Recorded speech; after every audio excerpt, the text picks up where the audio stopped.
है जी चित्रथोर का बूटा जिंदे ते बड़ी मशहूर कविता जी शिव कुमार बटालवी की शायद जगजीत सिंह ने गाई बड़ी सोहनी।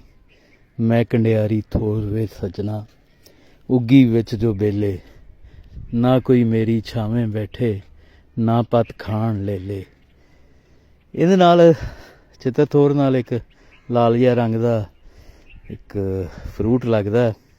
लग्या भी होया इनू अगर तुम देख सको ना है जी नेड़े ये अखीर च लाल हो जाता पक के। ये असी बचपन च खाधा तो सानू बजुर्ग दसदे हुंदे सी शहर दे जिहड़े आम लोग कि ये जी जन्म का फल है, ये जन्म च मिलेगा। जन्म का फल शायद तां उहनूं आख्या गया कि उहदे उत्ते बरीक बरीक लूं कण्डे जे हुंदे सी ते उहनूं रगड़ के खाना पैंदा सी सड़क दे उत्ते ते तां उहनूं जन्म का फल आख्या गया। ये बहुत ज़्यादा सी इत्थे, ये कैक्टस की कोई किस्म है बहरहाल, लेकिन हुण इत्थे बहुत थोड़ा जिहा ही मैनूं नज़र आ रहा।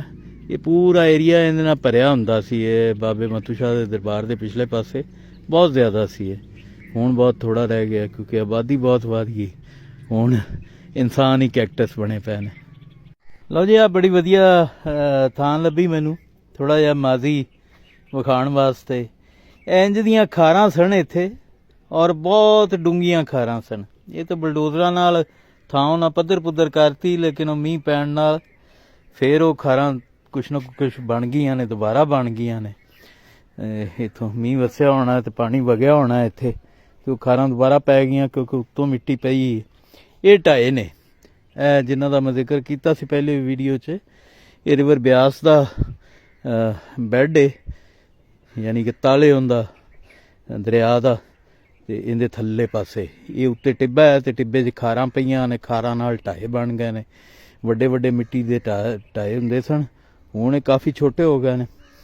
फिर उही कैक्टस यानी चित्रथोर का बूटा इन फल लगा है। ए वेखो जी आ रत्ते होने शुरू हो गए ने। ए देखो ये खाधा जांदा बकायदा, इनू रगड़ के ते खाधा जांदा। को हकीम दवाइयां च भी वरते होने ने। बहरहाल ए तुसीं देख लिया कि ए इत्थे ढावां बनियां नवीं बनियां खारां पईयां। इन्हां दे विच गिद्दड़ ते सूर रहिंदे सन। साडे घरां दे कोल आके बोलदे हुंदे सन गिद्दड़ ते। गिद्दड़ां दी बड़ी आवाज़ हुंदी सी। सूर इत्थे थल्ले दिब हुंदी सी, सर हुंदी सी, काने हुंदे सन ते दलदल हुंदी सी। ओ लेकिन जदों मियां साहिबान ने इत्थे शुगर मिल लाई, आ पिछे शायद तुसीं वेख भी सको, इहदे च नज़र आ रही होएगी मिल, ते उस तो बाद फिर जिहड़ा ना वो घट गया। मतलब ना उन्हें बड़ियां बड़ियां टरबाइनां ला के ते थल्लों जिहड़ा इत्थे फुट थल्ले पानी सी, मतलब फुट खोतरदे सां सब्बल नाल ते थल्लों पानी निकल आंदा सी। लेकिन वो टरबाइनां ला के उन्हां वो पानी जिहड़ा वो वाटर लैवल काफ़ी थल्ले लै गया। उनके बाद जमीन आबाद तो होई, लेकिन सरकारी ज़मीन सी, रिवर बैड की ज़मीन सी, जिहड़ी खुरद बुरद करके इंतजामिया ने अगे पिछे चोरां दे कपड़े ते डांगां दे गज इंज करके वेची। और ज़्यादातर गैर कानूनी, लेकिन इन्ना पुराना रिकॉर्ड कौन खोतरे कि जिथों जाके वो लभे कोई उनका मालक लभे। आ वेखो जी ए हुण इत्थे तुहानूं नज़र आउणगे, इत्थे पक्के ने।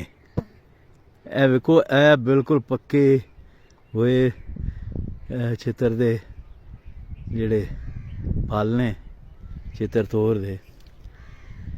ते वो शिव कुमार ने इहदी तशबीह तां दित्ती होनी भी ये जिहड़ा है वे फल, ये पौधे दे कोई छावें नहीं बह सकदा। इहदी छां च बहोगे तां भी कंडे वजणगे, क्योंकि इहदे पत्तरां दे उत्ते भी कंडे ने, इहदे फल ते भी कंडे ने।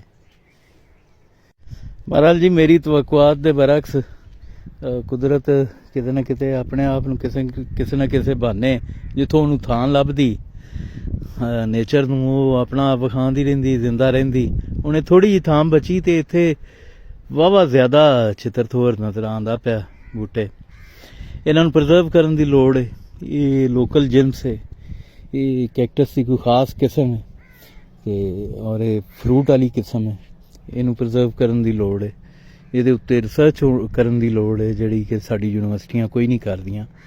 ਤੇ ਕਾਫੀ ਜ਼ਿਆਦਾ ਕੰਮ ਹੋਣ ਵਾਲਾ ਹੈ ਇਹਨਾਂ ਚੀਜ਼ਾਂ ਦੇ ਉੱਤੇ। ਲੋਕਲ ਜਿਹੜੀਆਂ ਜਿਨਸਾਂ ਨੇ, ਜਿਹੜੇ ਪੌਦੇ ਨੇ, ਜੀਵ ਜੰਤੂ ਨੇ, ਇਹਨਾਂ ਦੇ ਉੱਤੇ ਕਾਫੀ ਜ਼ਿਆਦਾ ਖੋਜ ਕਰਨ ਦੀ ਲੋੜ ਹੈ। ਪਰ ਇਹ ਦੇਖ ਲਓ, ਇੱਥੇ ਵੀ ਪੱਕੇ ਨੇ, ਇਹਨਾਂ ਨੂੰ ਤੋੜਨਾ ਹੀ ਬੜਾ ਔਖਾ ਹੁੰਦਾ, ਕਿਉਂਕਿ ਆ ਜਿਹੜੇ ਪੱਥਰ ਨੇ ਇਹਨਾਂ ਦੇ ਕੰਡਿਆਂ ਵਾਲੇ ਨੇ, ਤੇ ਜਦੋਂ ਤੁਸੀਂ ਇਹਨਾਂ ਦੇ ਵਿੱਚ ਵੜੋਗੇ ਤੇ ਇਹ ਕੰਡੇ ਤੁਹਾਨੂੰ ਵੱਜਣਗੇ, ਲਾਜ਼ਮੀ ਵੱਜਣਗੇ। ਅਜੇ ਇਹਨੂੰ ਅਸੀਂ ਬਾਂਦਰੀਆਂ ਆਖਦੇ ਹੁੰਦੇ ਸਾਂ ਨਿੱਕੇ ਹੁੰਦੇ, ਤੇ ਇੱਕ ਦੂਜੇ ਨੂੰ ਜਾਂਦੇ ਪੈ ਚਲਾ ਕੇ ਮਾਰਨੀਆਂ, ਉਹ ਪਿੱਛੇ ਚਿੰਬੜ ਜਾਣੀਆਂ। ਆ ਕੰਡੇ ਹੁੰਦੇ ਨੇ ਇਹਨਾਂ ਦੇ ਆਲੇ ਦੁਆਲੇ। ਅਲਿਫ ਅੱਲਾ ਚੰਬੇ